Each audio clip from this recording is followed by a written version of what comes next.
कुछ ऐसे भी स्थान होते हैं कि जिनका प्रसाद खाने से, वहां रुकने से कई लोगों के घर में भूत बाधा घुस जाती है। तो कुछ स्थानों का प्रसाद नहीं खाना चाहिए, जैसे नरवर की बेड़नी में जो माता है उनका प्रसाद नहीं खाना चाहिए, नहीं तो वहां उनकी प्रसाद खाने से घर में उल्टी व्यवस्था हो जाती है। बीजासेन माता, आप लोग जानते होंगे बीजासेन माता, कितने लोग जानते हैं? जानते हो?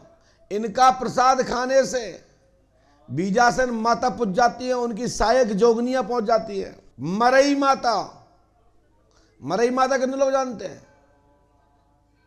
आप जानते हैं, आप महोबा बांधा से होंगे। इनका भी प्रसाद खाने से ये घर में अपनी जोगनियां छोड़ देती है, परेशान हो जाते हैं।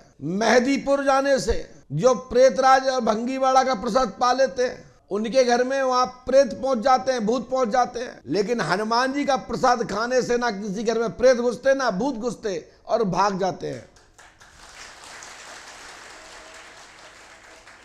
तो जो मेहदीपुर राजस्थान में जो लोग जाते हैं, तो भंगीवाड़े का, प्रेतराज का, 7 पहाड़ का, 3 पहाड़ का प्रसाद नहीं खाना चाहिए।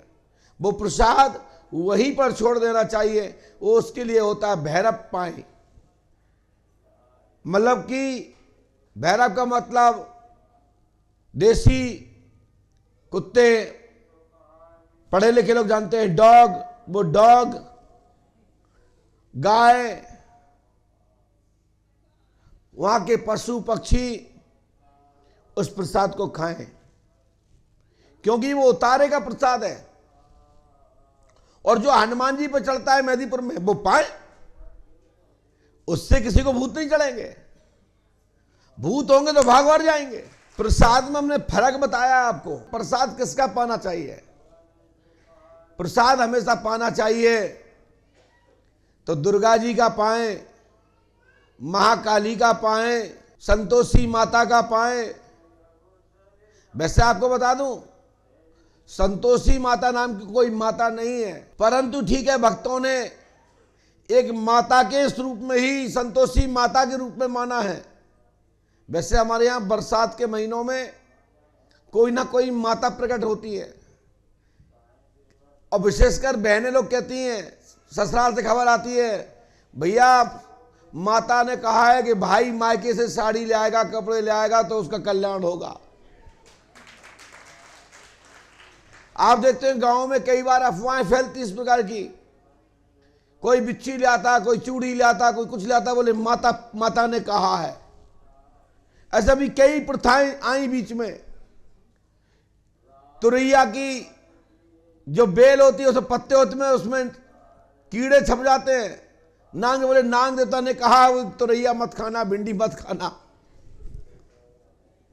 कई बार आपने सुना हो कि भाई बोले पत्थर पे चटनी जो पीसते थे, बोले कि एक ऐसा जीव आया है, ऐसी आत्मा आई है कि सिलो लोड़े को पूजिए, प्रसाद चढ़ाओ, क्योंकि उसने रातों रात टाक दिया है। ये भारत की भूमि में अनेक प्रकार के सैंपल होते हैं, इसी का नाम भारत भूमि है। इसलिए कण कण में भगवान वास करते हैं। चाहे फिर वो धोखे से कोई भी व्यक्ति फूल चढ़ा दे, आरती लगा दे, थोड़ा चंदन लगा दे, उसी की पूजा चालू हो जाती है। इसी का नाम भारत है। भारत को विश्वगुरु क्यों कहा गया? क्योंकि भारत में, भारत की इतनी सी भी मिट्टी कितनी भी गंदी हो, वो भी पूजित है, क्योंकि ये राम और कृष्ण की भूमि है। आप लोगों से मैं कहना चाहता हूं कि हमारे गांव में कई देवता हैं जिनके माथ 2 गुम्मे रख दिए जाते हैं, 2 ईंटें उनके नाम से रख दिए जाते हैं। श्रद्धा से, भाव से वो देवता उसमें बस जाते हैं, बैठ जाते हैं। कोई पंडा, कोई पुजारी, कोई औजा, कोई तांत्रिक, किसी पे कोई देवता आ रहा है तो किसी पे कोई देवता आ रहे हैं।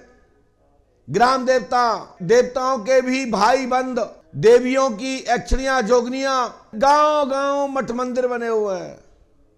उनकी मान्यताएं हैं। ये भारत भूमि है कि यहाँ का एक बच्चा यदि सात्विक है और दुर्घटना में या अकाल मृत्यु गया है, तो भारत भूमि में वो है पितृदेव बन जाता है।